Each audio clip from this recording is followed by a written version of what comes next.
Blue 22. You are watching Sports and Sorts live on YouTube. That's 75% sports, 25% sorts. And here are your hosts, Shane and the Bri Man.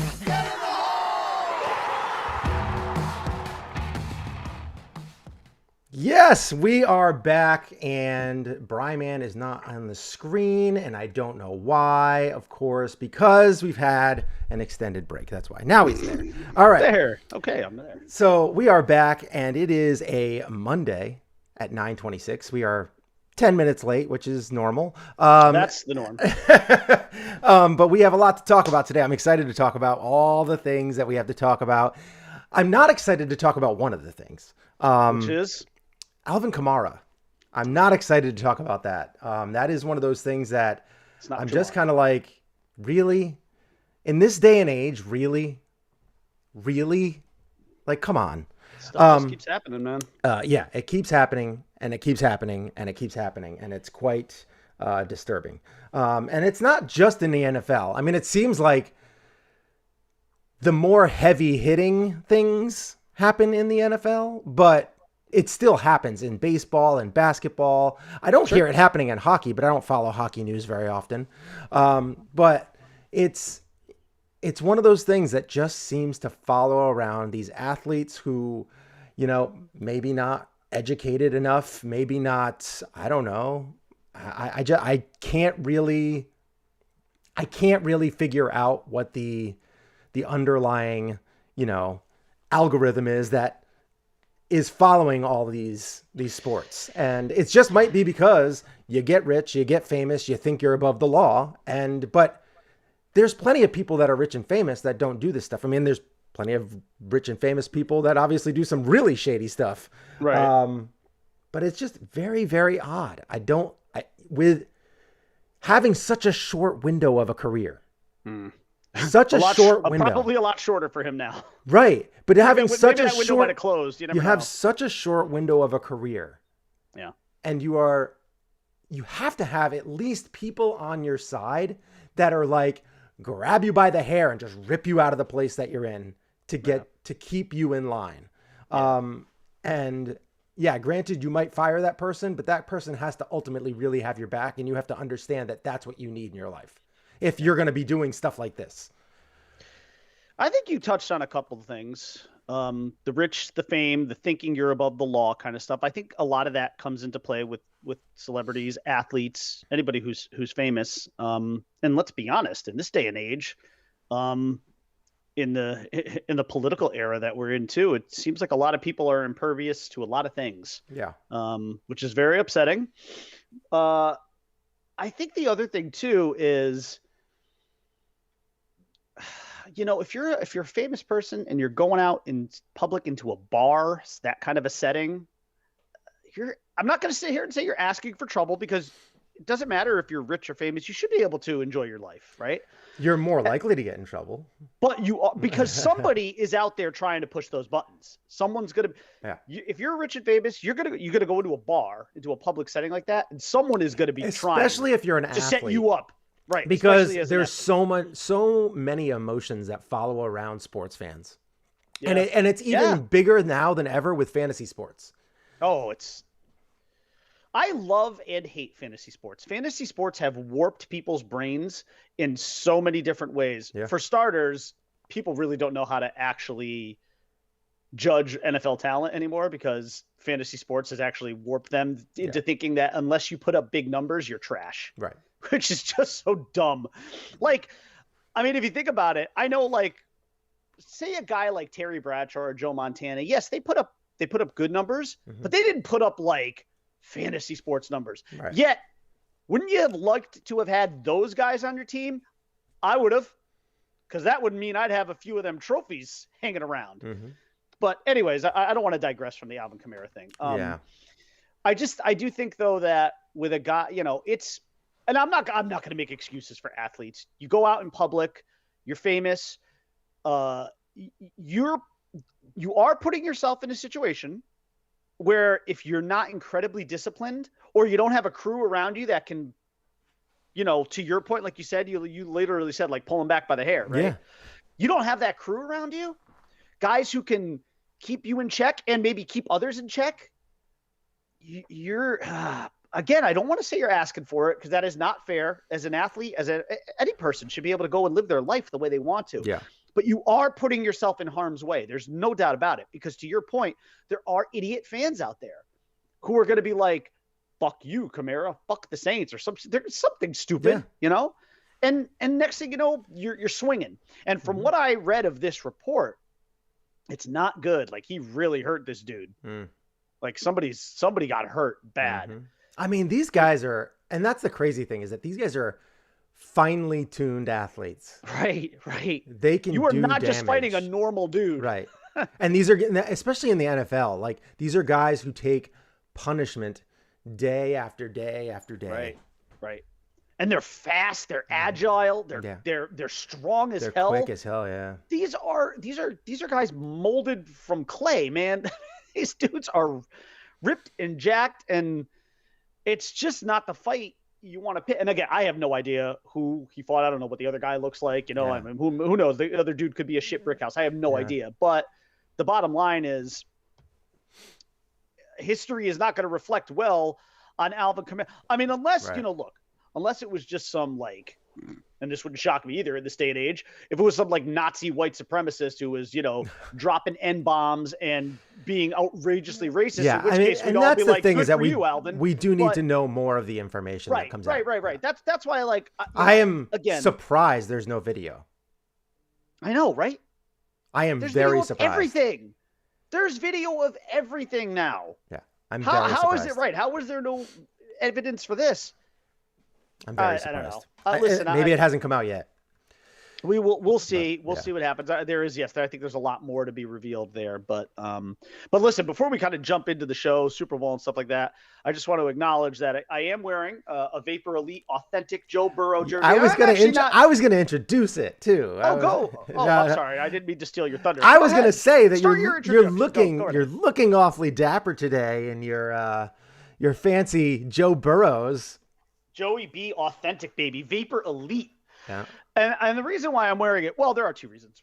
One, well, I guess there's three reasons. One, I mean, the Bengals are in the Super Bowl, so awesome. Good for them. Two, my nephew is a Bengals fan. Really? And yeah, so I kind of wanted to wear this, in honor of that. But also, I love Joe Burrow. I mean, I bought this jersey a couple of months ago. Really? So yeah, wow. I think I ordered it a month and a half ago, and it came a few weeks ago. So. But you know how I love my authentics. So yeah, so for this jersey I ordered. You scoffed at me when I didn't get an authentic. I get really uppity about that shit. You know that by now though.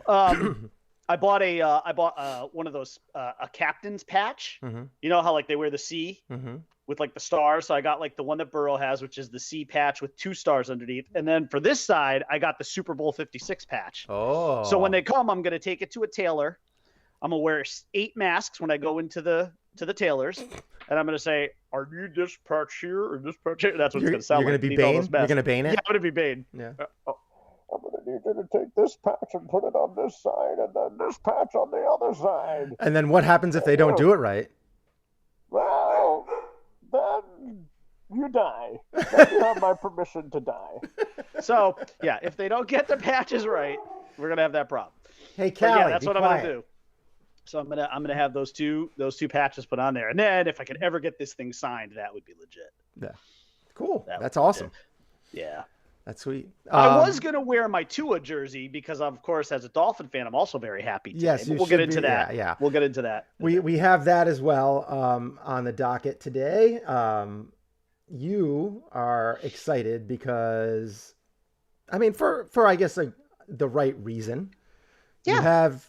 I mean, well, there's a couple of things that are going on. One, the Brian Flores lawsuit, and you have a new coach.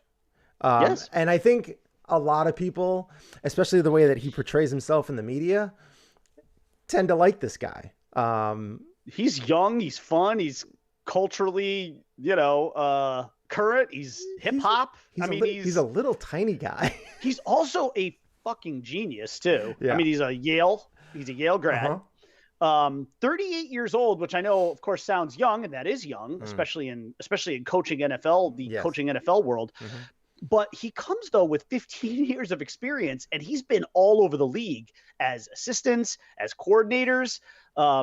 He's grown up in the NFL. Yeah. So he has experience beyond those 38 years, which again, but there are a number of things that I like about the hire. The things I just mentioned. Yeah. But that guy has worked with, I'm not gonna disparage the 49ers and say they're not a talented team. Of course they're a talented team. That team's got plenty of talent. Right. But what I will say is that in the other teams that were within that Final Four, you could probably say that the Niners were the least talented of the bunch. Certainly at the quarterback position. I don't even think that that's debatable. Right. Of those four final teams, you were dealing with Stafford and Mahomes and Joe Burrow and Jimmy Garoppolo. Yes. And he had that team, well, not him, but Shanahan, they had that team this close to a Super Bowl berth. I mean, you could argue that the Niners should be there. They had a double-digit lead. Going into the half. Indeed. I mean, and the Niners have been in that boat before, and they can't close the deal. And the reason why the Niners can't close the deal is not because they're not clutch or anything like that, but they were, and I tweeted this during that NFC Championship game, that if the Niners lost that game, and at that point, you could see the momentum was swinging when I made that tweet, that the reason, if the Niners lost that game, it was not going to be because they didn't want it more. I think they did want it more than the Rams. There is just such a talent gap. And at some point, talent will, if you have enough of it, if you have an abundance of it, like the Rams have on both sides of the football, talent will win out. It just will. It's just like 9 out of 10 times talent's gonna get you there, especially if the gap is, I think, as significant as it is. So what I like about Mike McDaniels is he is, especially, and on the offensive side, outside of Debo and Kittle, there's not a lot of household names on that. Brandon Ayuk is a nice player. They've got a nice stable of running backs there with Elijah Mitchell and Mostert, and who's the other one? Jeff Wilson. But Mike McDaniel is a very creative play caller, and that's something that I'm excited about. And Mike McDaniel values the running game, which is something that has mysteriously been lost on the Dolphins for well over a decade, basically since Ricky Williams left the building. The Dolphins have That's a long time never ago. concentrated. It's a very long time. The Dolphins have not concentrated on putting a good running back or a good offensive line in place for a long time. Mike McDaniel, because he knows the value of the running game, he will make sure that this offensive line and this running back group are drastically different when we go into next year. There will be talent there. And I think he's the kind of guy with his creativity who can unlock Tua and put Tua in the best position to succeed. Okay. I was not looking forward to Kellen Moore. I was very, very disturbed by that because Kellen Moore, first of all, there's a couple things that bother me about Kellen Moore. One, he's just not easy on the eyes. He's aesthetically just not pleasing. I don't want to get into it, but he is not my thing. Okay. But with Kellen Moore, the other thing I didn't like, although he has been the offensive coordinator for Dallas for 3 years, the amount of talent that guy has. I mean, dude, you and I could coach that team to 24 points a game. Just with Amari Cooper and CeeDee Lamb and Schultz and Zeke and Pollard. I mean, it just goes on and on. They are so deep. That team is so deep with talent on the offensive side of the ball, and their offensive line is stout. Yeah. Kellen Moore was not an attractive hire for me. I was gonna be. I don't understand how. Yeah. I mean, but the other thing is the problem with the Cowboys is that, like the Yankees, I think that their coaching is more from the top down. Yeah. Well, that's the problem. So he might not and plus Mike McCarthy has proven to be pretty trash. Mike McCarthy. Yeah, like pretty trash. Like, Mike McCarthy you could was make Mike an McCarthy argument before because of Rodgers, but you can make an argument that him and Rodgers were just butting heads and they couldn't really get to the end game, and because they wanted to go one way. But now you've realized that, as much as I don't like Aaron Rodgers anymore, like you have to realize that Mike McCarthy was wrong in his assessment, and his way, his game plan was not the right way to go. And he goes to Dallas, and I don't know if it's him calling all the plays or him calling all the shots, but again, does not look like he's the real deal. What did Kellen Moore really do to deserve that position? He was basically just given it. He was anointed. He hadn't really. He's 32 years old. And again, I know McDaniels only 6 years older, but look at McDaniels' resume versus Kellen Moore's. It's not even close. That's 6 years, quite a difference between those two guys. And even if you took those 6 years off, McDaniel would still have a significantly more impressive resume just because of the bouncing around. Yeah. Now, in jobs like mine or in corporate America, things like bouncing around are not really well looked upon. In the NFL, I think that's vitally important because that gives you experience with a lot of other different coaches. Mike McDaniel has worked with over like 100 coaches in his career. Right. And, you know, Mike McDaniel, to me, comes from a much better coaching tree than and your press say, conferences like will be much more entertaining. Oh my God. Like if you're the Miami media, they should have all been popping champagne last night because they're going to be like, oh my God, we had to deal with 3 years of Brian Flores, who's essentially a Belichick clone. And now we get this hip hop, fun young dude, this biracial angel, Mike McDaniel, right? And he is, by the way. I don't know if you knew that. I did not. He is a biracial angel. His father is black and his mom is white. So the Dolphins, you know what? This is to me, that's actually one of the things that's somewhat humorous in the Brian Flores lawsuit. Not that there's anything humorous about the lawsuit, but the fact that the Dolphins were included as part of the racist side of it is very.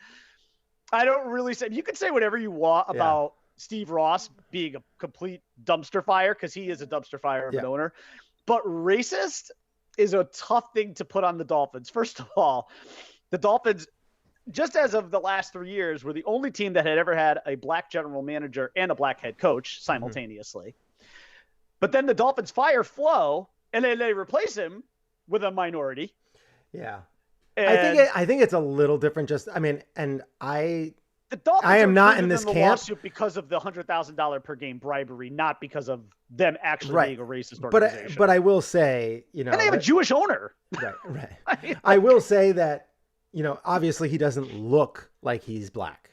No, I understand, but that when you just look at it on the surface, which obviously you should never really do. You should not do.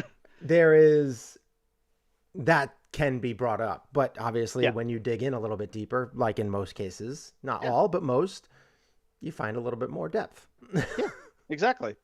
So I am very excited about the hire. I know Dolphins fans are about as united on Twitter right now as they have been in probably 2 years since Tua was drafted. And of course that all turned to hell because now you have such a divide there between Dolphins fans who either think he's just complete and total trash and there's nothing more to see here. He is what he is. You're never going to get to a Super Bowl with him.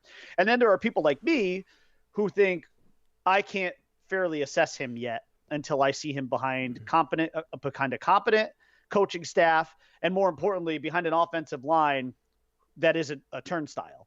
So until I see those, and I would like to see him with a running game. So until I see those things happen, I can't assess him. It's really that simple. And I have said this on Twitter and I told people to screenshot it. If Tua ends up not being the guy, I will be the first person out there to eat crow and say, hey, I was wrong. He wasn't the guy. But the worst thing that I could ever be accused of is supporting the quarterback that was playing for my team. That's the worst thing you could ever accuse people like me or other Dolphin fans who wanted to see Tua succeed, because if Tua succeeded, that meant the team succeeded. Right. And I wasn't interested in my narrative being right. I was interested in the Miami Dolphins winning. That's the worst thing that a Tua stan can be accused of, is wanting the team to win. That's it. That's all you got me on. But the problem with the people who hate Tua is they don't care about the Dolphins winning. They just want to be right. They want to be right at the expense of their team losing. And you're a trash fan. You're a terrible fan. If that's what you want, I just want to be right and puff my chest out. What, on Twitter? What does that make you? Some kind of fucking hero because you were right on Twitter? Fuck all the way off with that. I'd rather be right about my quarterback being great because then it means the team is great. Mm-hmm. That's what that means. It's very rare, unless you're Dan Marino, where the quarterback could be astoundingly great and the team is not. That's another thing that Dolphin fans, especially the Tua haters, they don't want to talk about that, right? About Dan Marino. Mm-hmm. Because you tell them, oh, well, Dan Marino was the greatest pure passer that ever walked the face of this fucking earth. And how many Super Bowl rings does he have? 0. How many Super Bowl appearances does he have? 1. And that was very early in his career. And in that Super Bowl, he got trounced. Why? Not because Joe Montana was that much better. Joe Montana was actually not a better passer of the football. Dan Marino is the greatest passer to ever live. The 49ers won because their team was better. Yeah. But Dolphin fans don't want to hear about that shit. They don't want to hear about offensive team. line, running They don't want to game, hear about team. Jerry defense. Rice. How about Ronnie Lott roaming a defensive backfield? No. They don't want to hear about that. Jerry Rice. All they want to hear, Jerry Rice, greatest fucking receiver, greatest football player to ever live. Roger Craig. Taylor was a great secondary guy. Yeah. John Taylor was the Alvin Harper to Michael Irvin for the Niners. Okay. Yep. So I don't want to hear anything about how it's kind of crazy with the quarterback. How Dan Marino played for a long time. Yes. It's kind of crazy Many that years. he played for such a long time and never got 16, a really good secondary cast. No. And that's the point. Listen, I'm not trying to say like Elway played for a really long time, but they eventually got him a cast. Then they got Terrell Davis and some really good defense and they ended up winning. I mean, it was it's just crazy how elite quarterbacks like that can go and just never, ever get that great secondary. Like even you could make cases like, Phillip Rivers. I mean, he had good secondary cast, but he just could never get over the hump. There's quarterbacks that are out there that were good. I would argue that Rivers never really had a great defense though either, because that team put up a lot of points. They got outscored a lot. Right. But they had exceptional offensive weapons. They did. Gates and Tomlinson, and there was lots of firepower on that offensive side. Yep. Whereas, Dan Marino never even really had that. He had, first of all, Dan Marino never had a running game. Right. Never. Not once. His offensive can you imagine him with someone like LaDainian Tomlinson? No, I can't. Oh, he would have won a Super Bowl. They would have won a Super Bowl if he had an LT.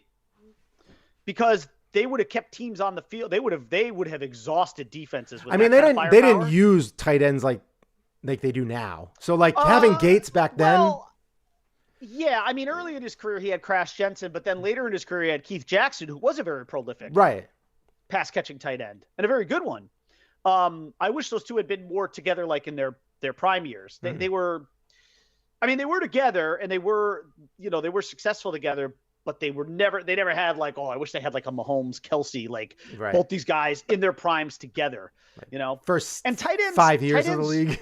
Yeah. And tight ends were not what they were, then, tight ends were more, more blocking, hands in the ground, blocking. Yeah. Blocking. Maybe we need like a third and 7, check it down and have him Keith fight Jackson for the yards. Was kind of a unicorn in that time a little bit, there weren't a lot of outstanding pass catching tight ends. And he might have been something like that nowadays, but Keith Jackson would have been a monster in today's game. He would have absolutely been, and Marino would have been unbelievable in today's era. But the Dolphins never got it right. They never got it right. And as much as I love and respect Don Shula, God rest his soul, he couldn't build the right team around Marino. He couldn't put a defense around him. He never gave him an adequate running game. And they had, in Richmond Webb and Keith Sims, anchors at those tackle positions. You're talking about guys who were extremely good on the offensive line. And, you can look at Richmond Webb's resume and, he's not a Hall of Famer, but you could look at his resume and be like, this guy I think he went to 7 Pro Bowls. The guy was good. He was damn good. That was Marino's, guy. Yeah. Richard Webb, by the way, is one of the greatest guys on Twitter too. He responds and talks to everybody. Really? Yeah, it's awesome. That's cool. But But the point is, and listen, hold on. But before anyone says anything stupid like I'm being sacrilegious by even putting Tua Tagovailoa and Dan Marino's name in the same sentence, relax. I'm making a point. The point is that even the greatest passer ever couldn't win because it was a surrounding cast. So how could you possibly expect Tua to succeed in an environment where he doesn't have any of that at all? He's got none of it either. But I still believe in my heart, and if I'm wrong, I'll be wrong. But in my heart, I believe Tua can win a Super Bowl if the pieces are in place. I just do. I mean, how is it possible that a guy like Aaron Rodgers, who may be the greatest quarterback of the modern era, at least Brady, of course, will, because of the rings and the winning, and the fact that Brady was great right up until the very end. And, oh, by the way, bye. But Rodgers might be just the best overall quarterback in the league, even still. Yeah. And yet he has a hard time sniffing that Super Bowl. He got his one, much like Favre. It's tough when everything clamps down a bit. The defense gets a little tighter. I am getting less and less impressed by Aaron Rodgers as the years go on. He had the best team in the league this year. They were good. They had no excuses. They had a great defense and a great offense. A better defense than it was last year, for sure. He couldn't put any points on the board. A top 10 running back situation, especially when you consider Jones and Dillon together. Yeah. My goodness. There's no excuses for them. None. Right. You got none. And I would just couldn't put any points on the board. I would love to hear what our dear close friend, DJ Darth Vader, Brandon Blaine himself would have to say about this. Because you know what is interesting? In 32 years, those Packers, between Favre and Rodgers, who are, when it's all said and done, going to be two top 10 quarterbacks, you're probably going to only have 2 rings from them in 32 years. Yeah. Now, listen, as a Dolphins fan, I don't have the luxury of being able to scoff at that. I'm a Bills fan, so. But as a Packers fan, right, you and I would both take those 2 rings in a heartbeat, right? Yeah. But as a Packers fan, you have to ask yourself, was this good enough in 32 years with these 2 guys? Was it good enough? I don't think it was. As a Buffalo Bills fan, by the way, that Kansas City Bills game was the best game I've ever seen. It was incredible. Best game I've ever seen. And I had to console my son afterwards because my son is a newly found Bills fan who's just experiencing this heartache for the first time. He's got a lot to go through yet. And I said to him, the one thing that you can really hang your hat on here is, one, we did everything we could have. We didn't have the ball again. Yep. And 2, your favorite player, Josh Allen, proved he was the best player on the field that day. Yes, he was. And it wasn't even particularly close. Yeah. I mean, Patrick Mahomes was great. He was great. But Josh Allen was on a different level. Next level. It was just they just could not stop him at all. Yeah. He just was going. Mahomes had this secondary cast. Diggs didn't even get used that much. No. And granted, I do know that Matthew Davis, being right? Yeah. God. Gabriel. Unbelievable. That was, I could foresee that happening as soon as Matthew went down, because Matthews went down, and when he went down, I was like, Gabriel Davis has a huge game now, because he always catches those short touchdown passes, inside, not short, inside 30 yards, especially in the red zone. He's always getting those touchdown passes when they have healthy secondary. And then they lost their best secondary guy. And then I was like, oh man, he's going to light them up. And sure enough, 4 touch. Yeah. I mean, he had an incredible game, but Josh Allen just proved he was the best player on the field that day. And now if he can keep that consistency like he did in the last few games, watch out, watch out, NFL. This team is mostly coming back next year. I hope they can keep McKenzie. And they can. Whereas I hope McKenzie ends up in Miami. I know everybody wants McKenzie now. I know. Well, he is a very versatile player. He is, and I think a guy like McDaniel would probably get a lot out of him, and maybe the most out of him. Here's what I will say, and I felt bad for you as I was putting this tweet out last month when that game took place. The Bills have lost the 2 greatest games I've ever seen: Super Bowl 25 and then this. And I was like, as a Dolphin fan, don't get me wrong, it was kind of enjoyable, but I was like, but I have this friend who I love, and he's a Bills fan, and I'm hurting for him a little bit today. That was a tough game. That was a tough game to watch. But you know what though? Like, and again, I know thought we won like 3 times, but I was like, sure I was so pissed. It So must have pissed. in the bag with 13 seconds left. I was 13 seconds. So pissed that they did not kick that ball in play, right. and take some time off the clock. Like you needed. I was like, 13 seconds is too much time. What are you doing? Right. You would have rather had them had better field position, but with only with basically like 10 seconds or something like that, or less. 8 seconds, like anything less than 13. If they had kicked it in bounds, if you're receiving that, you still, especially like if you're going in the middle of the field, right? Yeah. You're gonna force whoever is. I think if anything, the game could have ended on that play. Maybe. But you're gonna force whoever the receiver is to try to get out of bounds as fast as he can. And then there's only one play left. So sad. There's only enough time for one play. I was screaming at the TV. I'm like, why aren't you kicking the ball in play? I was too. I was just like, what are you doing? Like, Sean, what are you doing? You're better coach than this. Yeah, seriously. It was because automatically you're putting him right at the 25. And all he needs is to make a couple of passes. Yep. And they had 3 timeouts. They had 3 timeouts.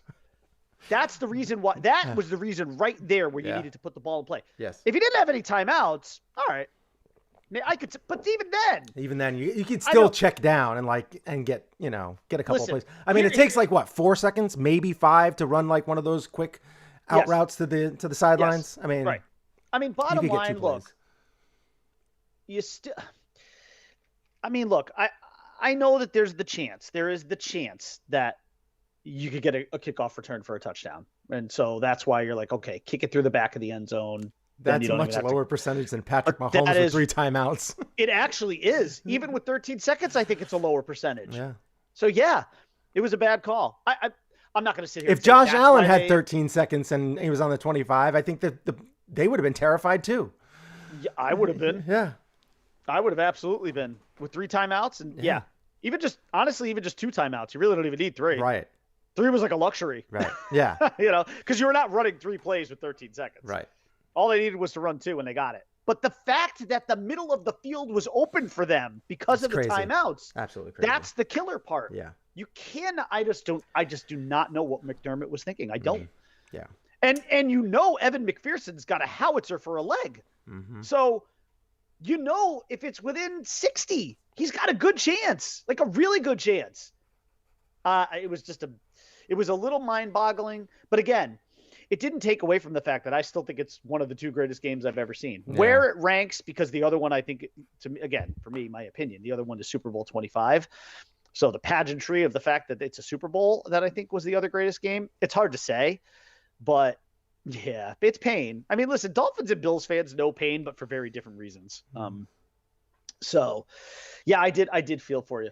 Would you like me, though? Because it has been a very busy it has been an extraordinarily busy week. Yeah, would you like me to run through the coaching carousel? The coaching carousel. Yeah, okay. So let's talk about the hirings that have taken place. Okay. Yep. Right off the bat, again, we already talked about the Dolphins hiring Mike McDaniel. That just happened yesterday. The biracial angel is now in Miami, and we're off and running. And Dolphin fans are, for the most part, very excited. Yeah. Wait, I mean, I could do something like some medium applause or. Oh, sure. I don't even know if it'll work though, because this is all. Wait, do I have it in the? Hold on. Let me see. Anyways, if I can do it. All right. Well. Okay. Ready? It's just not working. Of course it's not. Of course it's not. Well, whatever. Yeah. Anyways, I'll try to maybe go a little bit chronologically here. So Matt Eberflus. Mm-hmm.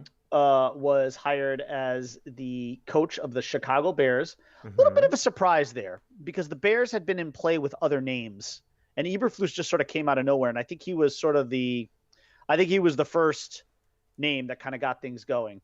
After that, it was Nathaniel Hackett, and man, oh man, if you don't think this is a shot, if you don't think this is the Broncos taking their shot to get Aaron Rodgers on that team, which I think is going to happen. Yeah, me too. Then you are not paying attention to football, because Nathaniel Hackett. They're going to get Adams too. That I think is going to be tougher, because I think the Packers can franchise him. Yeah. But at any rate, Nathaniel Hackett, he's gonna take Rodgers with him. And he ended up in the Broncos. Brian Dable going to the New York Giants, which is what probably spurred this lawsuit, and we'll talk about that in a bit.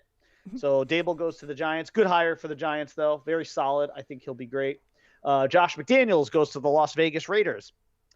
You know, I hate Josh McDaniels, but I will give him a little bit of credit for saying that, you know, his first go around, he basically said, I was kind of an immature brat and I didn't really know how to handle myself or deal with people. And I wish he would have addressed the debacle with the Colts. He didn't do that, I don't think, but he at least alluded to his years with the Broncos and essentially said it was a dumpster fire, which it was. So good for him for that, but I still fucking hate him. I still think he's a clown. Yeah. And he's a cheater and all that shit. And he's an asshat. My favorite hiring of the cycle outside of Mike McDaniel to the Dolphins, the guy who I believe was the best available coach in this cycle was Doug Peterson going to the Jacksonville Jaguars. If you're Trevor Lawrence, you couldn't ask for a better situation. So there are still some vacancies. To date, the Minnesota Vikings still do not have a coach. Their nuts were left, dangling in the wind by Jim Harbaugh, who was – I thought it was very funny that Harbaugh is flirting with the Vikings. Then the lawsuit comes out. And because I am convinced that Harbaugh was flirting with Ross, convinced. And the lawsuit comes out, and Harbaugh's like, no, I'm not going into that. I'm not going into that train wreck. Let somebody else handle that. I'm gonna run back to Michigan and not only am I gonna run back to Michigan, I'm gonna get on my knees and beg for their forgiveness, and then tell them that I'm never leaving the college ranks again, which is exactly what he did, short of the being on his knees part. Yeah. But at any rate, the Vikings still have an opening. I think the favorite there is Kevin O'Connell, who's the Rams offensive coordinator. So I think the writing is on the wall for that one. Where there is no specific writing on the wall at the moment is the Houston Texans and the New Orleans Saints openings. So the Saints, man, I'll tell you, if you're a Saints fan, rough week. Rough. Between Sean Payton retiring and then last night's news about Alvin Kamara. Yikes. And I'll tell you, I've never had anything against the Saints. I've always kind of rooted for that team for a number of reasons. But boy, this last calendar year, Breeze retires. Peyton hangs it up temporarily because we all know Peyton's coming back in a year, if not maybe a year or two. And then Alvin Kamara is going to, who knows if he'll ever play again. Tough year for Saints fans. And I honestly, I mean, there are still some positives about that team. They still got a really good defense, very good defensive core. And they've got some decent guys on their offensive line too, although one of them they're going to probably lose because they're also in salary cap hell. That's got to be a tough sell. If you're the GM there, that's a tough sell to coach that team. The Texans, it's not an easy sell, but it's probably, I don't know if it's any easier than the Saints, to be honest. There's a lot of dysfunction there too. You've got an outgoing quarterback in Deshaun Watson who still has 22 women accusing him of, sexual misconduct. So neither of these coaching situations are great. And I don't think it's any coincidence that they're the last two of three standing. I think for the Vikings, it's pretty simple. The guy they want is coaching in the Super Bowl, so he's not yet available to accept the job. But for these other two teams, so the Texans, from what I could tell as of last night, the two finalists were Brian Flores, who's currently suing the league, and Josh McCown, who does not even deserve to even be in the conversation for a head coaching job. Now, if you're Brian Flores and Josh McCown gets that job over you, oh my God, you've essentially proved racism in the NFL. Not that we know that there isn't racism in the NFL, because of course there is. But man, oh man, have you proved it. An unproven, uncoached white guy getting the job over a man who has extensive experience. Has won multiple championships on the defensive side of the ball with the Patriots and coached a professional team in the Miami Dolphins for 3 years. And you lose out to Josh McCown, a backup quarterback who has coached exactly dick in the NFL? You've got to be kidding me. What are the Texans even thinking with this final two? And if you choose, honestly, they better find a third candidate. If they don't want Flo, they better find a third candidate outside of this and hire that guy. And you know what? That guy might also, you might want to also make sure that that's a black guy too. The Texans are in a bad spot right now because I know the Texans want Josh McCown. That's like the really weird thing. Right. They've been trying to justify it and they just can't do it.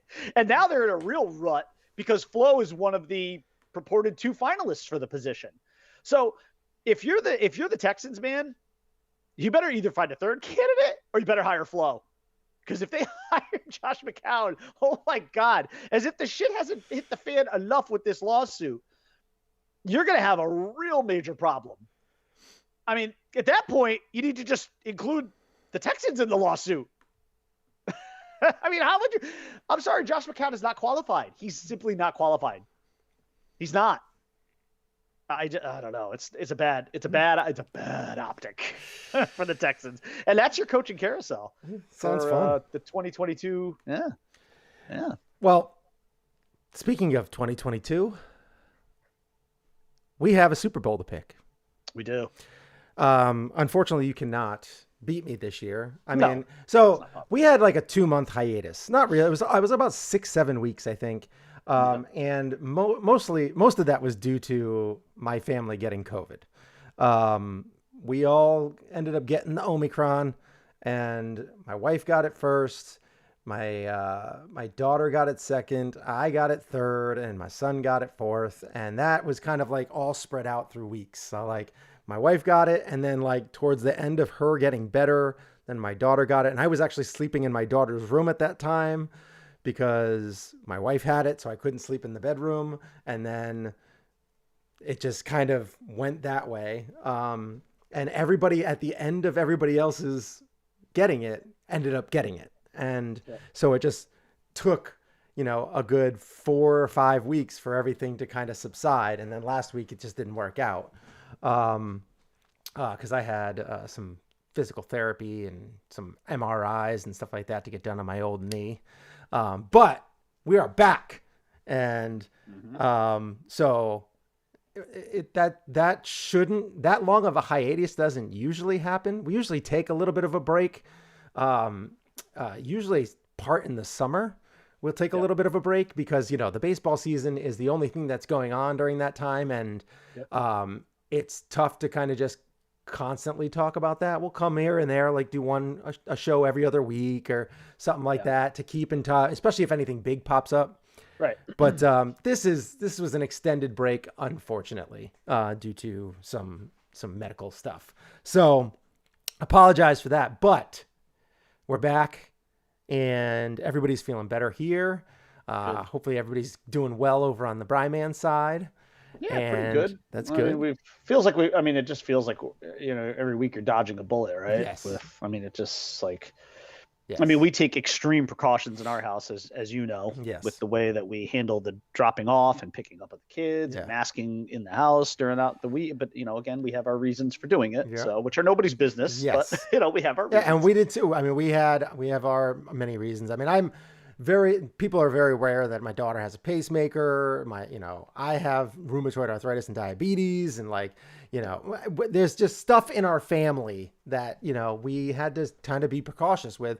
But my wife is a doctor, and therefore she was on the front lines. So she was bound to get it at some point, and she just happened to get it, and it just took a long, long time. And for the strain that is seemingly breaking through everything, it finally got us. But I think it's also important to point out that in addition to being a doctor and very successful, your wife was also the prom queen. I just think it's important I think we should just continue to point that out as often as possible. Like, if ever a human being outkicked his coverage, man, it was you. But I love you. Thanks. I appreciate it. And your wife is a wonderful person. I agree. I also agree with that. You don't deserve her. I'm just kidding. Whoa. I don't deserve my wife either. So let's be really honest. Well, what are you gonna do? Most of us don't. It's very true. We're usually very inferior. So many ways. I question myself every day as a husband, as a parent. It's just a constant questioning of myself on so many levels. You might want to go see someone about that. Maybe. I still can't get the audio to play for some reason. I don't know what's going on with this bullshit. You know what, though? It was a good break. It was a good break, I think, kind of cleansed ourselves a little bit. Yeah, I agree. I took some time off around the holidays, as I always do, and I tried desperately not to work during that time. And actually, for the most part, I didn't. I did a little bit, though. I mean, some things I just have to do. It's just unfortunate, especially when you take 2 weeks off. Yes. 2 weeks is harder than one. So, but I did. I tried to decompress as much as I could. I tried to do the thing that I love to do during the holidays, which is to pop on my vinyls and listen to my Christmas vinyls. A lot of Johnny Mathis, a lot of Bing Crosby, a lot of Josh Groban, all of the above. A lot of Nat King Cole. Oh, so much Nat King Cole. I really try to make sure I, immerse myself in the holiday season every year because it is my favorite time of year. So, right. And the kids had another spoiled, rotten, outrageous Christmas. I mean, I actually didn't think it could get worse last year. And quantitatively speaking, it actually did. I mean, like, if I showed you a picture of, like, the presents under the tree just spilling, like, off to the sides, you'd just be like, oh, Lord, like, what is wrong with you? But I don't know. I like to reward my kids. They do so well in school. And so I try to spoil them rotten because I was a spoiled, rotten little shit, especially at Christmas. And so I try to give that to my kids. I don't know if it's going to make them better human beings, but that doesn't matter. I try to spoil them, So I don't know. It was a good holiday. It was a good break. Needed to recharge the batteries. And now, hey, we're shot out of a cannon for 2022. Word up. And hopefully everything gets a little bit better and back to normal. We were supposed to do an OFN of Will Ferrell movies. Yeah, that was we'll have to put that on the back burner. Even though for next week. I already know what they are, but I'm not sure you're prepared for it. Yeah, I could probably do something. I'd probably miss some, but I mean, I could definitely do. I've literally had it up here for months. Like I already know what it is. I mean, we could run through it real quick. Do we have anything else? Oh, we were going to talk about baseball. No, we got a little baseball stuff. I mean, there's not a lot of. Oh, we're going to do our Super Bowl picks and baseball. Yes, we don't have a lot about picks. Not really much to talk nothing about has really gone on. You said you wanted to briefly mention about the potential of losing some games. It looks like that. I mean, I think at this point it's almost predetermined to happen. These two sides just cannot get on the same page. It's baseball is just, it seems like we go through this. There's a cycle of this, right? Every time the collective bargaining agreement, expires and it's time to negotiate a new one, it just gets tougher and tougher. Both sides hunker down. Both sides very ugly. It's like a divorce. Both sides try to paint each other in a terrible light until they eventually reconcile because they have to. And they baseball, hate each other. You would think, though, that in times like this, and I'm not, listen, I know there's still enough people who are willing to go into stadiums right now, despite pandemics. But you would think in a time like this, when we are still in a pandemic, and there are some, there are still a lot of people who are very health conscious, and you might have had some people who would be, not me, because I'm not really ready to go back into a stadium yet, unless I feel like it's a really, safer situation. Right. But for those who were kind of like on the fence and be like, yeah, I'm willing, I'm a little, some trepidation, but I'm willing. Well, you may have lost them with this because they might just say, well, fuck baseball. Fuck them. They don't care about me. Right. And I'm not referring to either side, by the way. I'm not taking sides on this. Players or owners. It's complicated. Yeah. There's a lot of money at stake.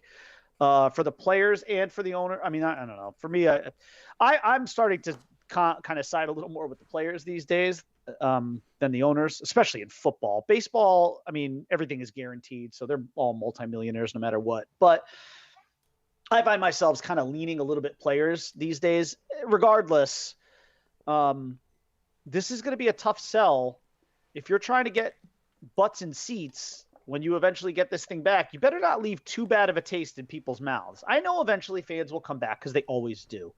But you better be careful if you're Major League Baseball. Don't let this get out of control. Don't let this get really, really ugly. Because if it does, you will disenfranchise a lot of people, just like you did in 1994. Yeah. And the game, although it bounced back quite successfully, it's tough to regain that trust, and you gotta, these two sides, to me, they gotta figure out a way to try to hammer this out if they can without losing games. I mean, if you want to, spring training has to be curtailed, whatever. You got to try and figure out a way to get through this without losing games. Now, I don't think that's going to happen. I think they are going to lose games. I think you might even lose up to a quarter of the season. Yeah, that's going to be tough. I mean, I think for baseball fans, I even said for a little while, when I first heard that they might go on strike or they might really hold out for longer, I was like, I might be done. Like, I am getting very frustrated because I've gotten to the point where I know you're siding with the players. I've gotten to the point where I'm at this point now where I'm like, dude, really average, above average players are getting, $100+ million. No, it is pretty, yeah. I mean, I understand this is your livelihood and that you only have a short window. But in baseball, if you're an above average player, you're playing in the league. And as long as you don't get injured, you're playing in the league for 10 years. You're set for life. Yeah. Too. And your kids are set for life. I mean, it is generational money. And as long as you don't, I do side with the players. Well, because the average lifespan is like a year and a half, and they don't get guaranteed contracts, which is just right. Yeah, in MLB, yeah, and they get paid less. And in the MLB, they get guaranteed contracts, and there's just so much. Right. And I used to side with the players a lot, but I just feel like we're at the point now where the players are being greedy. And there's greed on both sides. And I agree. But there's one thing where I do agree with the owners that they are the ones that taking on most of the financial risk. Most of the risk. I mean, a lot of these organizations aren't huge profit makers. Like, they don't make tons and tons of money. That's why the Miami Marlins, only have a payroll of 25 mil because they can't afford to do it. They just can't afford it to make any kind of profit, to make it worthwhile for you don't get enough people in the stands there. It's tough. And a lot of these owners, not a lot, I would say some of the owners really do it because they love the game. Right. And there is still a lot of value in owning a sports franchise. Right. I mean, if you're an investor, that's yes. I mean, it is. I think that's why Stephen Ross got into it as the Dolphins. He's a real estate mogul and a billionaire. He wanted to own it because I think he knows that owning a sports team is very profitable. I think when he bought the team, he bought it for a little over $1 billion. Now they're worth $3.5 billion. Right. So, I mean, you can make money. I mean, that's that. But there is a point where everybody should be making money. The person with the most risk, who's taking on the most financial risk, should be getting the most money. And I agree, the players should be getting handsomely paid. They are the elite of the elite. They're the face of the game. But they shouldn't be making $500 million in their career. It's tough. I mean, I'm all for guys getting what they can get, right? I don't especially the thing that drives me crazy is when you see these guys, who are literally above average. I don't think that they're the elite, and they're making they signing a $200 million contract. Right. What? I've never thought that Corey Seager is going to be a guaranteed Hall of Fame player. But he got $300 million. Right. That's what I'm saying. Which by the way, we knew he would. We were predicting that. We were predicting it because that's where baseball is now. Are the Yankees even going to swim in these waters? And of course they are not. No. And it's outrageous to me that he's a very good player. They're going to get Trevor Story though, I think. I really hope so. I wouldn't mind it. That's where my heart is. They are so high on the two shortstops that they have in the system. Right. And I think that Trevor Story would be a perfect fit. Yeah. Because they can play him for 2 years. Yeah, he's a stop guy. And then you could move him to third. You could, yes. And then that would be perfect. He's got the arm strength. Plus, he's got the glove. together would probably be very happy. Yeah. I'm sure they'd love to be playing again. Yeah. I mean, like fucking Colorado East now. Yeah. I mean, whatever. I'll take it, though. I'll take it. You know what I did see that I thought was such trash yesterday? I don't believe this even for a second, is that the Yankees are going to be involved with Freddie Freeman. That's not happening. Yankee fans, get that out of your head. That is not happening. The Yankees do not swim in those waters. Where I do think they're going to maybe try to swim is to make a trade for Matt Olson, which would be my preference. That would be anyway. better, in my That opinion. would be significantly better. Yeah. He's tailor-made to get some Yankee. Get some people, take some people out of the That roster. is an authentic jersey I would buy before he even had his first press conference. Before they even rolled him in That into would the be Bronx, huge. I would have that authentic jersey on the And way. they've done some things with the A's before. Yes, they have. They have. No, those teams deal. Billy likes dealing with cash. Yeah. They work well together.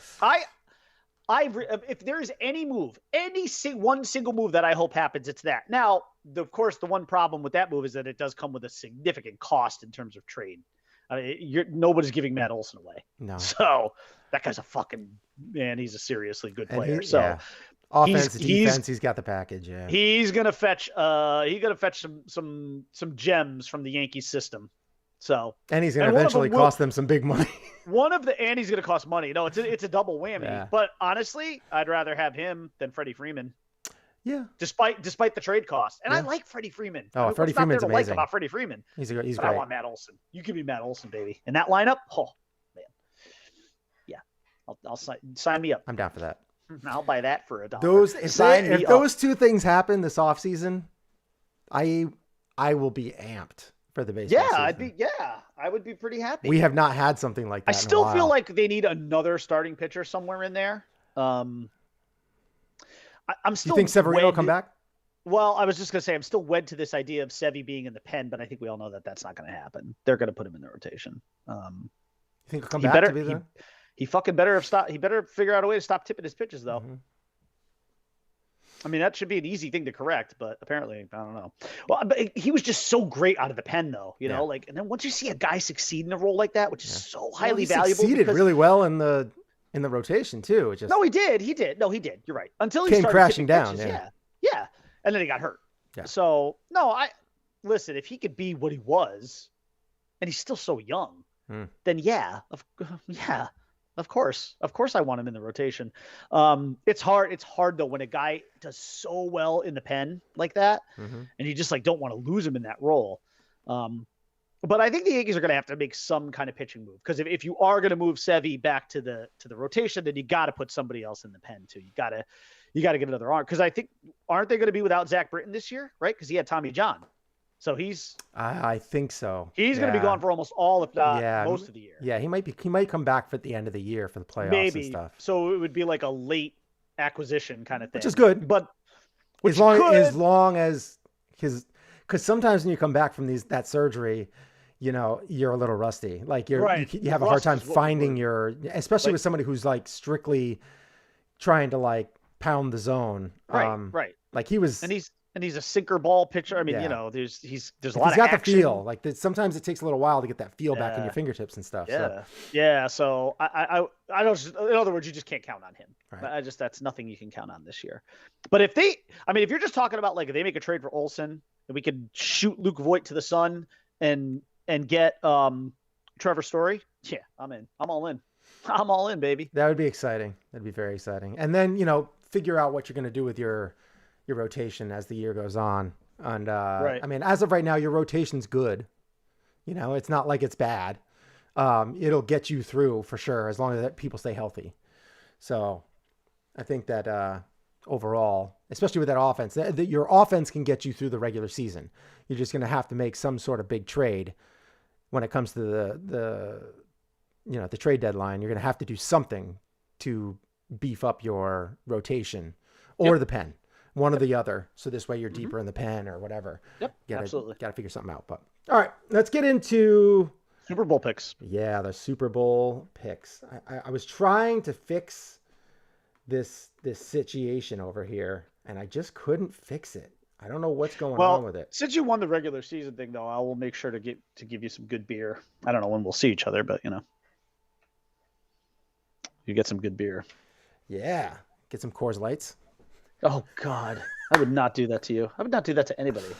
My I wouldn't favorite do that beer to, is like, Boddington's, but that's just my favorite beer. But What is? Boddington. The hell is that? Go ahead and go to the package store, find one, and Boddington? and crack it open. It's delicious. Is it a craft beer? Oh. It's Boddington's. it's like a cream. It's kind of like a blonde Guinness. Tim, if you're one of the few people watching, could you please weigh in on It's Boddington? it's like a blonde Guinness. Okay. All right. It's delicious. Tim will know. He'll know if he's on here. He'll know what Boddington is. Tim, if Boddington's, you're yeah. there. I Boddington. also really like so Boddington's my favorite beer. My second is probably. Let me think about that. If I had to think my second favorite, I like what are those called? I'm not a beer aficionado, but I do like them, and I can't remember what they're called right now. Oh my God, that's gonna drive me crazy. I would not. Four Quarters is my favorite brewing company up in Vermont. So surely one of theirs is my favorite. I would have to go through the catalog to really think it through. Okay. It's a very tough. One of the best beers I ever had was we were up there. It was in the fall, and they had the owner there, his name is Brian, who I love. I'm like a fanboy.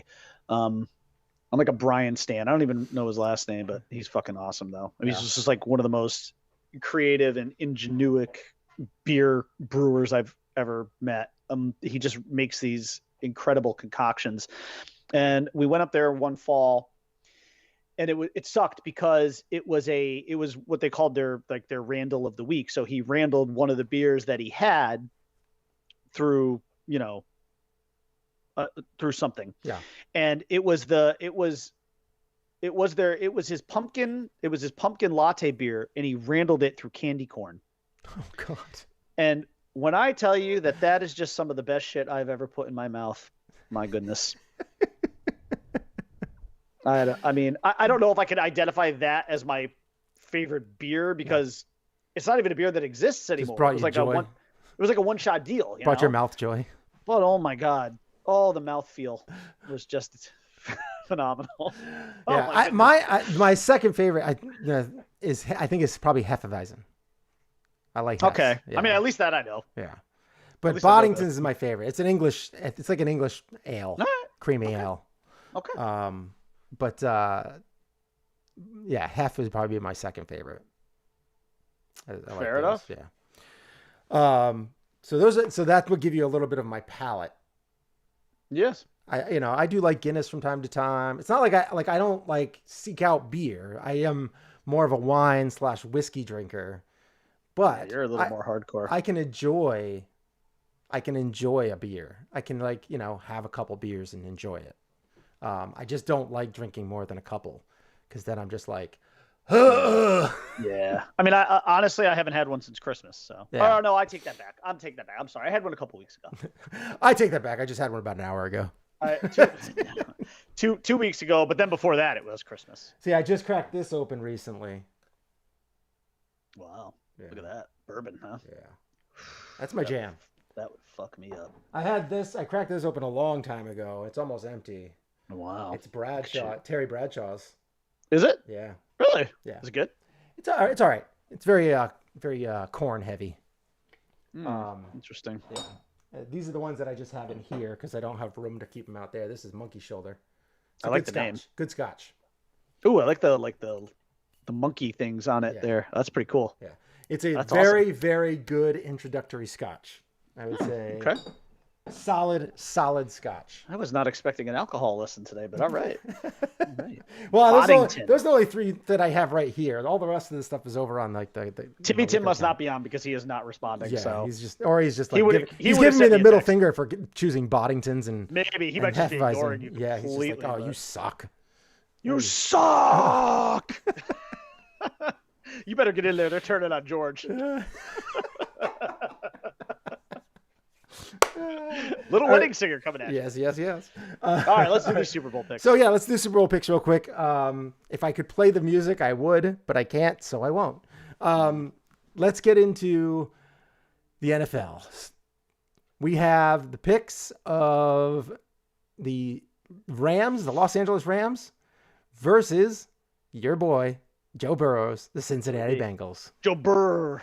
He's got ice water in his veins. Yeah. I do love Joe Burrow. That's another thing, Dolphin fans. You can actually like Tua and Joe Burrow and other quarterbacks if you want. It's not a sin. You can like players. You can like players. I mean, that's what fantasy sports is all about, right? Right. Yeah. Do you know how many jerseys I have? Mostly because of fantasy football. Calvin Ridley for one, because I love him. By the way, that's another guy I hope ends up being a Dolphin. I hope they take that 29th pick and trade it to the Falcons for. Well, actually, I don't even think they would need to trade that. From what I hear, it's a second round conditional that could get him. Ooh. So, Calvin Ridley, who's I think from Broward, come on home, baby. Be more than happy to take him off the Falcons' hands. Oh my God! Just don't take McKenzie, and I'll be happy. Him and Tua and Waddle, and if you can keep Gesicki, oh baby, with whatever running back that McDork is gonna get for them, oh baby. McDork. Oh, that's another one of his nicknames too, McDork. I mean, if you look at him, he looks like a nerd. Yeah, he does. It's great. It's great. Love it. Yeah. I've never been I don't think I've ever been this enthusiastic about a Dolphins coaching hire. Like, I'm really excited for this. Like, just youthful, bright energy that this team just hasn't had. I hope the NFL incorporates that a little bit more. Get that youthful, bright energy in there. Yeah, it would be nice. All right, let's go. So we have, you know what I can do? I can pull up like the over under and all that kind of bull. Oh, sure. That is out there. Let's see what we got here for the over under for the NFL is the Rams. Not surprisingly, are favored by 4 with an over under of 48.5. Okay. Since I won the beginning of the season, does that mean I have to go first? Well, because you won, you could either be just like winning a toss. You could either defer or you can choose to receive. It doesn't matter either way. I know who I'm going to pick.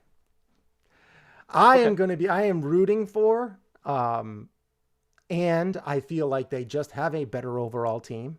I think this has been a long time coming. I think there are so many stories here that make me feel like, oh my gosh, this needs to happen because one, this guy was kind of shafted here.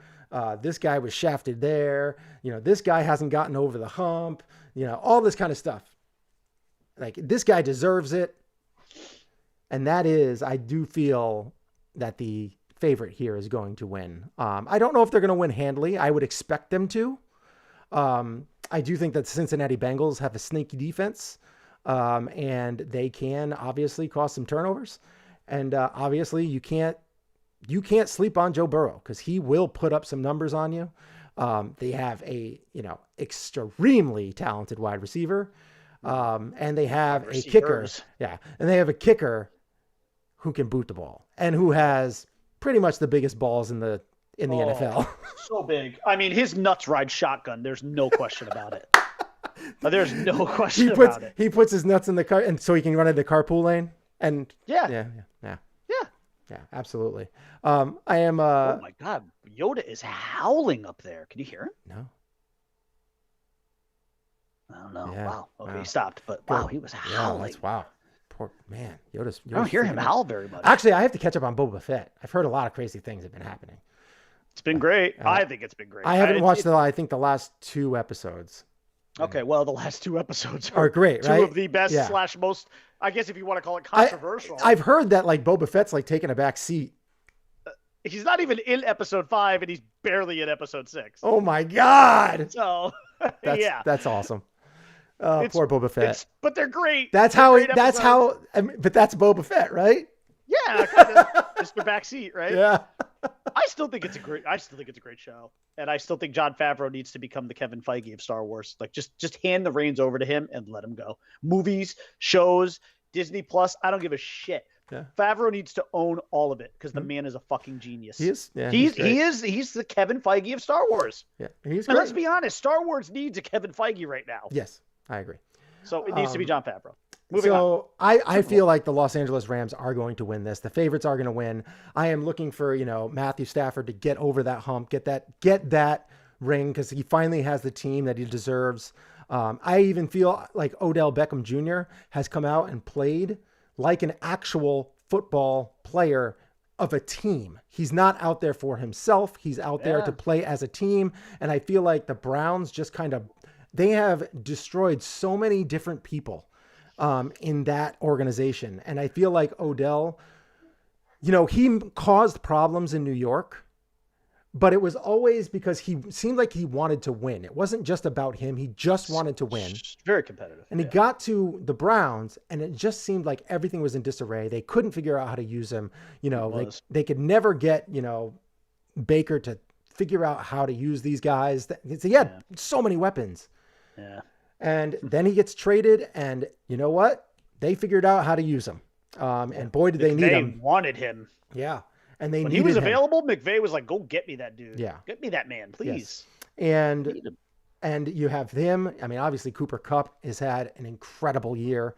And even Aaron Donald and Von Miller, all these guys, Jalen Ramsey, even though Jalen Ramsey can kind of a douche sometimes. By the way, how important is Odell Beckham going to be in this game now that Robert Woods is not playing? Right. Huge. He's no longer a luxury item. Right. He is a necessity. Yeah. So, sorry, go ahead. I mean, this is just a team that has so many good players on it that all, should have a ring on their finger before they leave. Aaron Donald, too. Yeah, that's what I said. Yeah. Aaron Donald, Von Miller, Jalen Ramsey, all these guys. Von's got his ring, but yeah. Yeah. I mean, Von came to this team and he has been revitalized since he got here. Without a doubt. And you could see it on his face that he's like, yes, I can get another ring. Yeah. This team is it. It's not wrong. And even, I think overall, I think that team really deserves it. Obviously, Joe Burrow has been amazing all year. That whole team, the coach, the coach deserving or not, has, because he's had some issues with Joe Burrow throughout the season. Joe Burrow has come out and even said, like, he kind of lit a fire under my ass.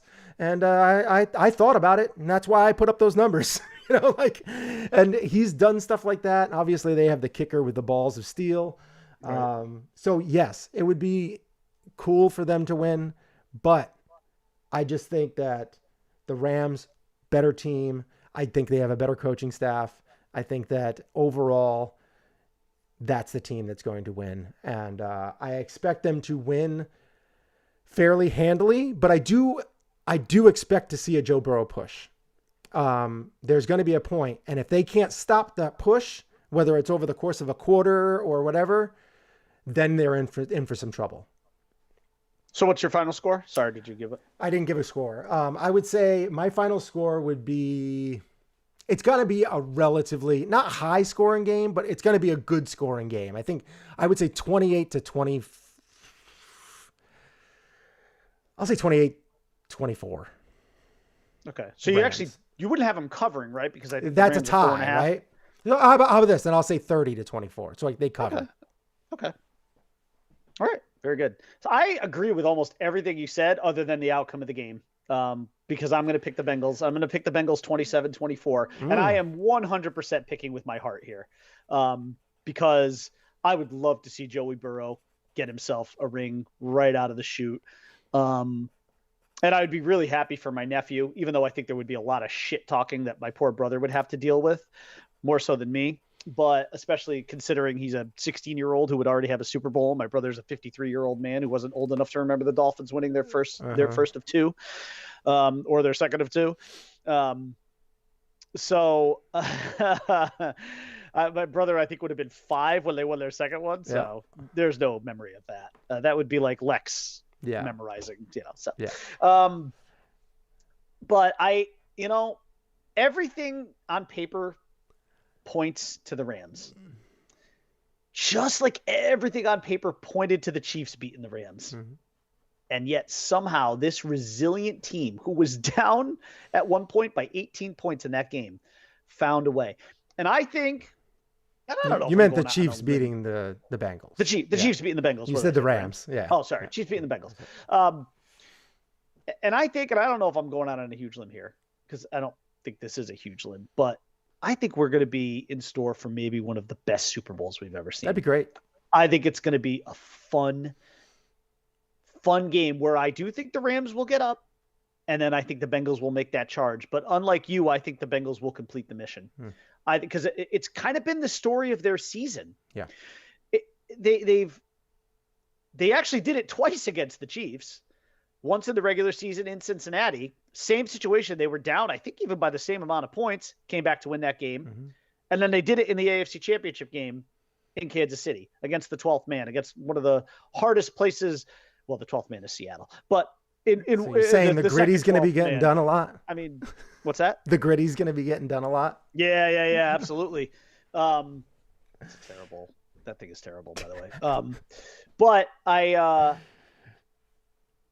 don't know. I got a gut feeling about this Bengals team, man. It's more heart than head. Because like I said, on paper, all signs point to the Rams. And here's the thing. You know what I like though about this Super Bowl? Regardless of the outcome, I'm going to be so happy for either Matt Stafford or Joe Burrow. I'm going to be happy for one of those two guys. Matthew Stafford, man, you don't understand. That dude was in purgatory, borderline hell in Detroit. Yeah. And he's been playing with injuries all year. He went from the outhouse to the penthouse, and I'll tell you, and he's a tough dude. I know there's a lot of glitz and glamour when you're in LA and you're on a sports team in LA, but Matthew Stafford is a blue collar worker succeeding in the big time. And he's a fun story. I would be ecstatic for Aaron Donald, whom I love and who is an absolute menace on that side of the ball. He's a beast. Von Miller, whatever. But as a Florida State guy, Jalen Ramsey, baby. Get Jalen Ramsey a ring. I know he's arrogant. I know he's brash. He's cocky. So what? Yeah. So is Odell Beckham. And I'd be happy for Odell too, because he came in here and he knows he's not the man in this offense. No. The man is Cooper Kupp. Yes. And when Robert Woods was healthy, he was number 2. And Beckham was 3. But you know what? Odell Beckham has checked his ego at the door here. And put up good numbers. He's put up good numbers. He's bought into Sean McVay. Solid so week by week. Oh God, yeah. No, he's still Odell Beckham. He's just a slightly more reserved version, both in terms of, I think, the way he's expressing himself and also his role. Yeah. But I think he'll be a big part of this game. I think he has to be. I think he has to be for the Rams to win. I think he needs to be. I think this is going to be a tight game.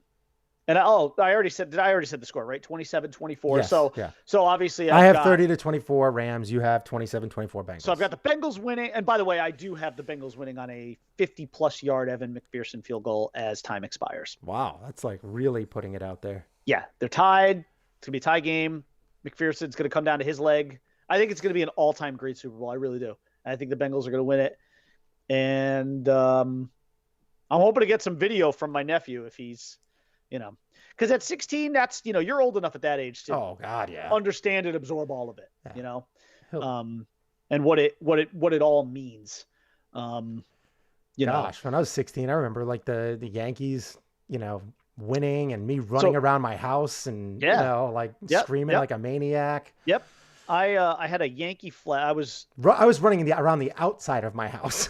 Oh, I did that. I did that when they got to the World Series. I had my Yankee flag, and we lived on a cul-de-sac, so I just started running in circles around the cul-de-sac, waving the flag. And my parents were laughing. But then when they won, I had the same flag, and I took it because at that point I was working at Blockbuster Video. Yeah. And I took it. I remember taking it to work and just jumping up and down. And my manager, who I thought would be cool with it because he was a big Yankee fan too, he was like, "What are you doing?" And I'm like. He's like, they won. He's like, they won. They're celebrating in New York. I'm like, well, I'm celebrating here, baby. And I was just jumping up and down with that flag. He's like, all right, get out of here. I'm like, okay. I'll never forget. And then I went to the parade too. Yeah. So I'll never forget. I went to 2 parades. I think I went to 2 as well. 96 and one parade I was involved in, and the other parade I was kind of watching from a distance. I was like, I did that once.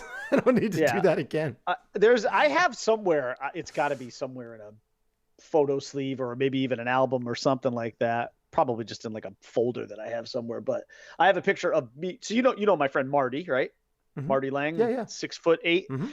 He went with me to the 96 one, and I was I was really skinny back then too. So like he put me on his shoulders. And let me tell you, when you're 7 feet up in the air, dude, you see everything. You can see it all. It's great. It was great. So I'll never forget that. But yeah, I feel like,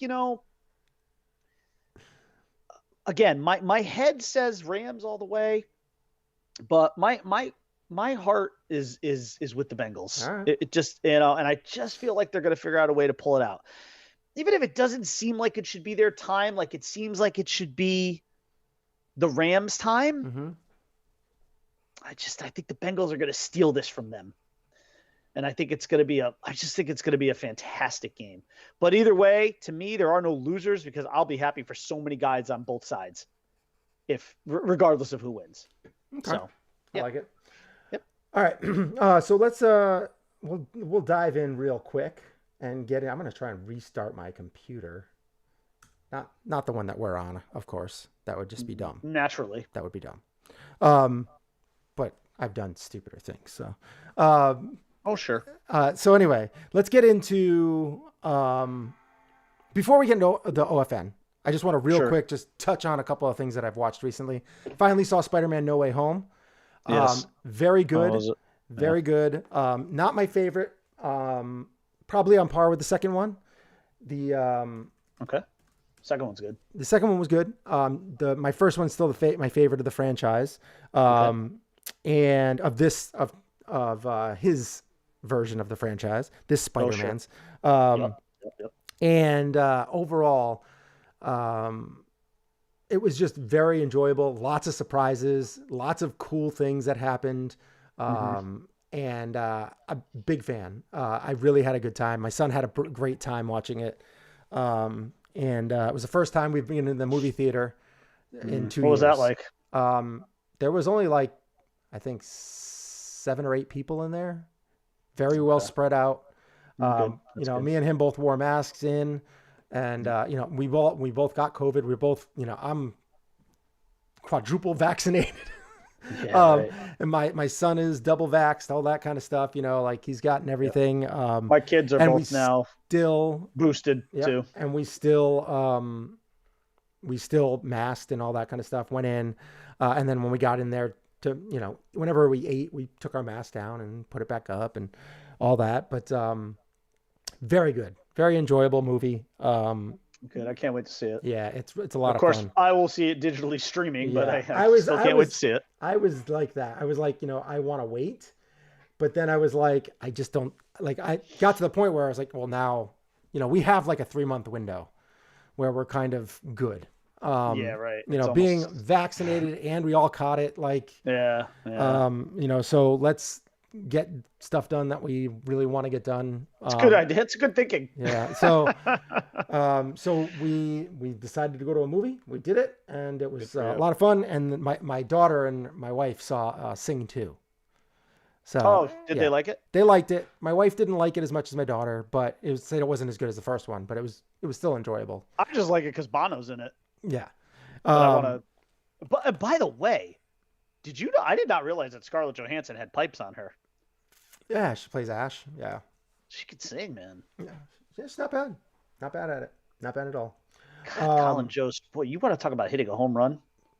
Yeah. Colin Jost. Me and Colin Jost have something in common. Yeah.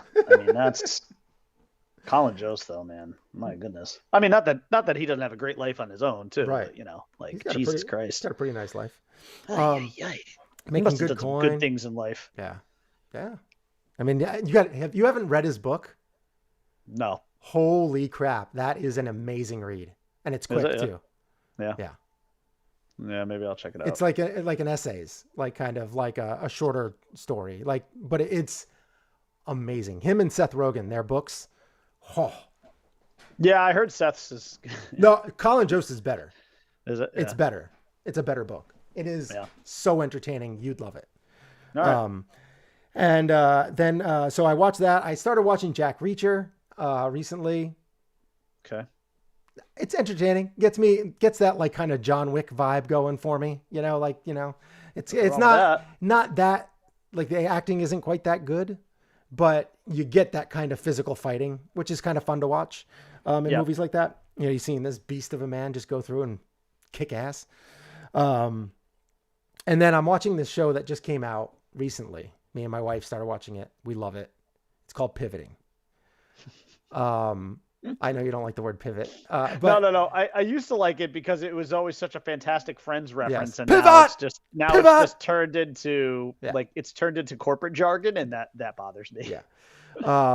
So it is an amazing show. It is hilarious. It's about three girls, three women who are like, you know, in their 40s, or around their 40s, and they just had their friend pass away.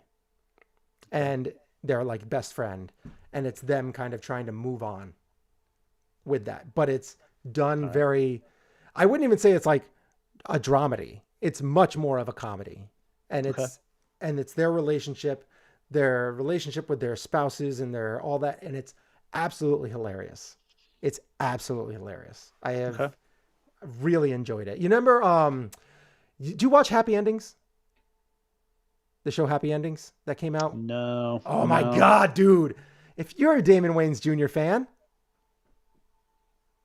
I haven't even gotten a happy ending in a while. Well, I'm sorry. We were like, sorry. I was like, I lost myself there for a second. No, I have not watched. Hey, Deshaun. So it is. Don't put that evil on me. Happy Endings is a show you must watch. Okay. You have to watch it. It might be on Netflix now too. You have to watch that. That is an amazing show, and it is hilarious. Absolutely hilarious. Elijah Cuthbert is in it. You'll recognize all the talent, and you're going to think it's hilarious. Well, one of the characters in that is now in this, and she is I've liked her in everything that I've seen. She's very funny, very kind of snarky. But yeah, Maggie Q is in this as well. There's a third actress and I can't remember her name.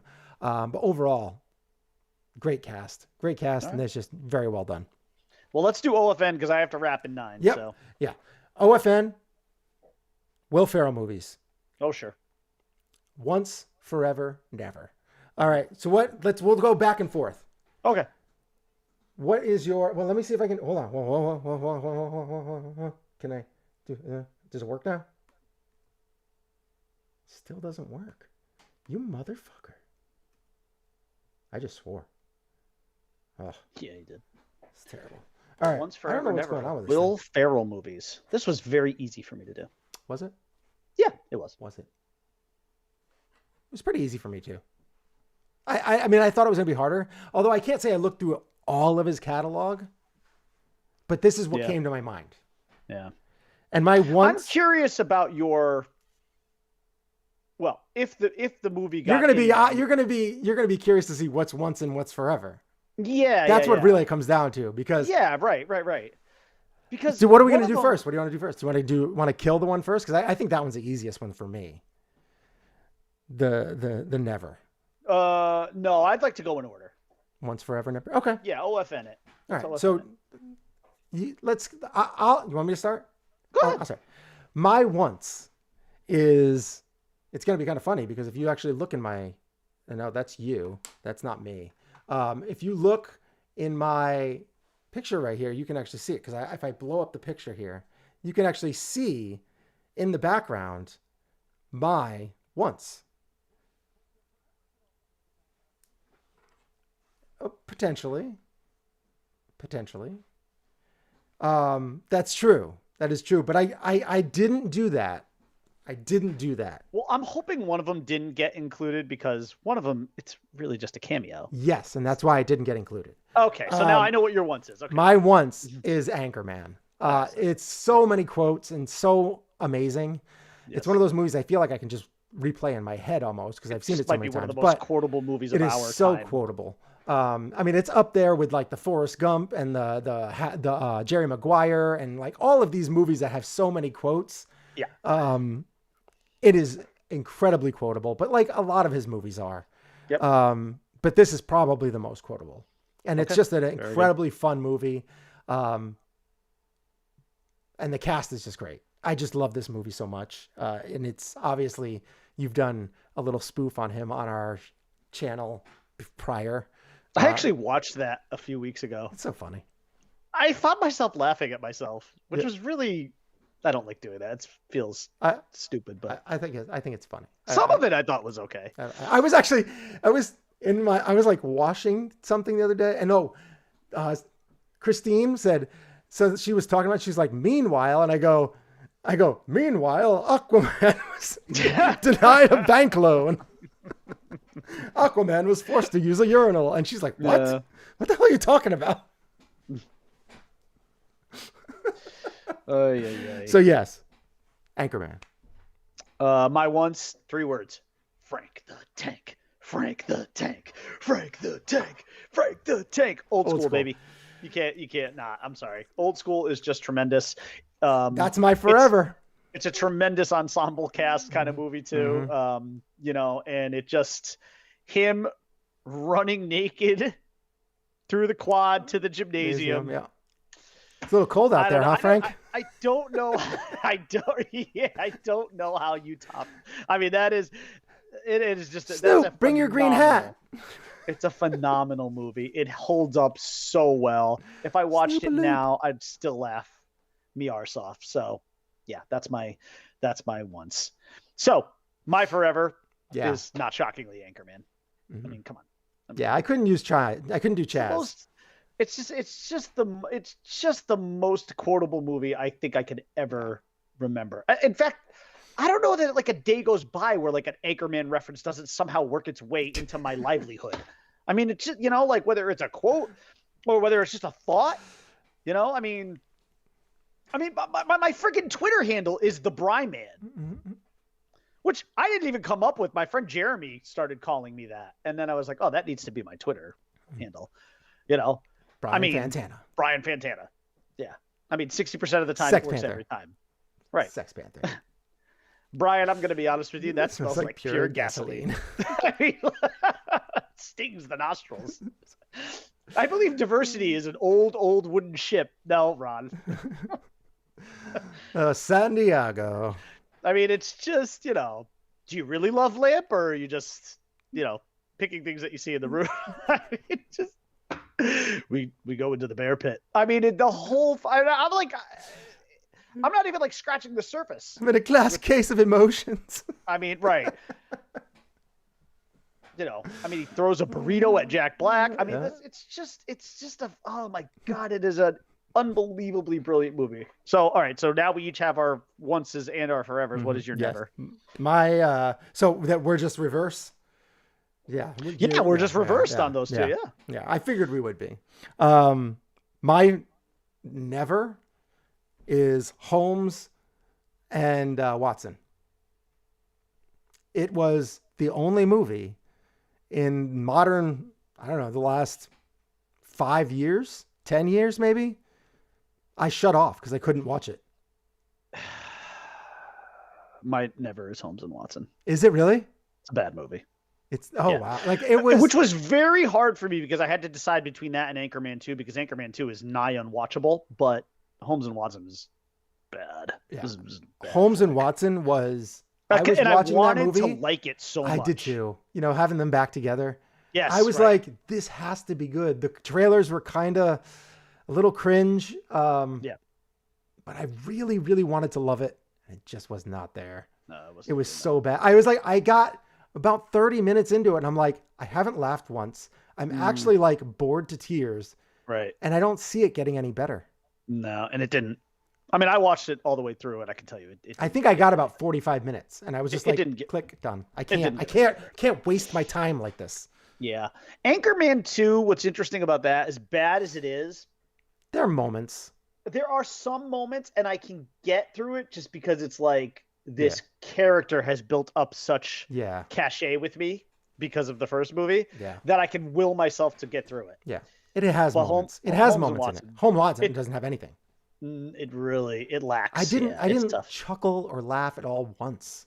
I might have, but I literally watched it once and that was it. Now Anchorman 2 I've actually seen a couple times. Yeah. So you got to watch. I mean, there's, like I said, there's moments that, but there are some scenes that are just like, why? What I would like though is for there to be another Anchorman movie so they can kind of redeem themselves from the second one. Yeah. I want to get like they're all kinda so big now. They like could how do you it, had- but they would have to like their schedules are just like. Yeah, it's probably tough. But I would Especially like Paul Rudd and Will Ferrell. Yeah, I mean Rudd is he's everywhere. He's a superstar now. He's a sexiest man. monster. He is. He won the He does. sexiest man. Fucking gets better looking with age. Which is funny because there was a joke made about that in the movie This Is 40. Yeah. Where Leslie Mann, my brother loves Leslie Mann. Who doesn't? My wife loves Leslie Mann. I know. I mean, Leslie Mann's awesome. She is. She's amazing. But she makes the joke about like in there like how annoyed she is with how like he's getting better looking as he gets older, and she's like not, you know. But it's true. Paul Rudd is just it's annoying. Mm-hmm. Like he even looked like a schlub in Ghostbusters Afterlife, and he's still good looking. Yeah. He, like, you know, there's some guys out there like look at Brad Pitt was a handsome man. He has gotten more handsome as he's gotten older. Like he is so attractive.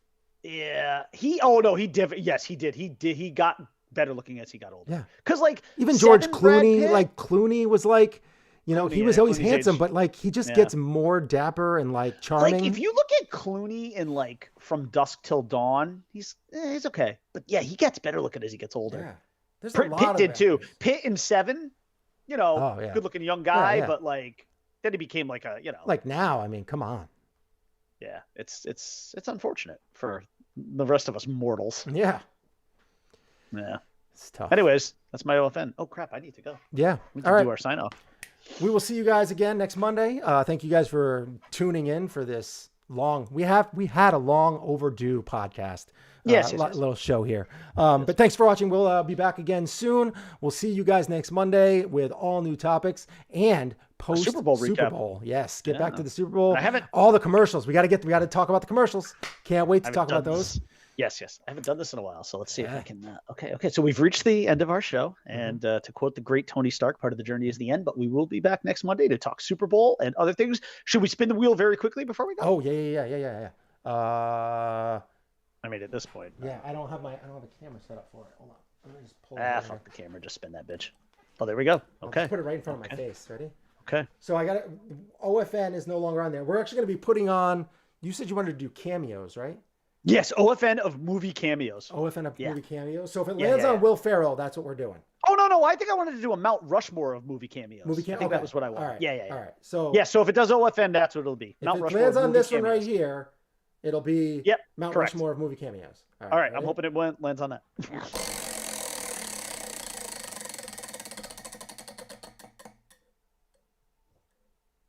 Characters. Oh, Mount Rushmore of characters in any Spider-Man and movie. anybody? Yeah. All right. Okay. Oh, so like Goblin or Doc Ock anyone. or Electro or Electro, any Mary okay, that's Jane with the, MJ, or you could have Michelle Jones, who is Zendaya. You could have any even like I like it. even animated. Okay. You know the Miles Morales. Oh yeah. Well, that's So a good Mount time. Rushmore. Any Spider-Man universe that's been on the big screen. So like you could literally pick all 4 Spider-Men if you wanted to. You could. If you wanted to go from Holland to Garfield to Toby to who voiced Miles Morales? I don't remember his name. Yeah. Well, it's really the character, not the Right. person behind it, right? So, so I like this Spider-Man, this Spider-Man, this Spider-Man, and that Spider-Man. Yeah. You can do anything. I won't do that, by the way. That's cheeseball. But cheeseball. okay, Yeah, there's so many great characters. So many great characters. it's tough. One of them I will pick a Spider-Man. Yeah. And it's You have tough to. because I have liked all of them. I have. They've all brought something to the table. They really have. I agree. I mean, I know my oldest daughter would want me to choose Tom Holland because she's got a thing for him. So Every teenage girl probably does right now, right? I guess. She really, and like what's funny is I'm looking forward to seeing Uncharted too. Oh yeah. It looks fun. Looks like a fun, you know. All right. Well, anyways, we out. Yep. Stay See you again soon. classy, Planet Globe. I can't play any music, but see you later. We'll see you in I don't know, very soon, right? Yeah. Probably pretty soon. Yeah. Oh, and I will have a new puppy too at that time. Yeah. I'll talk to you about that offline. What? I was gonna play some. Wait, Very exciting. wait, is this like music? His name is Chewbacca. Oh, I We're still gonna call have him these. Chewie. Oh, I'm a moron. He's a border collie, 8 or 9 weeks old. Oh, really? Chewbacca. His name will be Chewie. Yep. Oh, We get him this Saturday. Very excited. Can't wait. that is very exciting. We needed awesome. to. It was a lot. It was very much born out of necessity because poor Yoda has been so miserable since Dakota passed away. So he needs a companion. He's never been without a dog. Yeah, that sucks. He needs a companion. So That does we suck. weren't going to do it this quickly, but we decided to expedite the process a little bit because he's been so miserable. I feel so bad for him. So yeah, we found this dog, and of course he's a rescue because we're all about rescues. So, yeah. All right. Well, Very excited. That's good. I'm glad. Happy for you. That's awesome. Thank you. All right. We'll see you guys soon. Peace out. And that's it. Ah, I got some music going on the way out. Yes. You All can't right. hear it really, but No, peace out. I gotta go. I'm 5 minutes late already. Bye. For the call. Thankfully, it's not a call tonight. It's just a listen. Still. Okay. All right, brother. Bye. Love you. Missed you.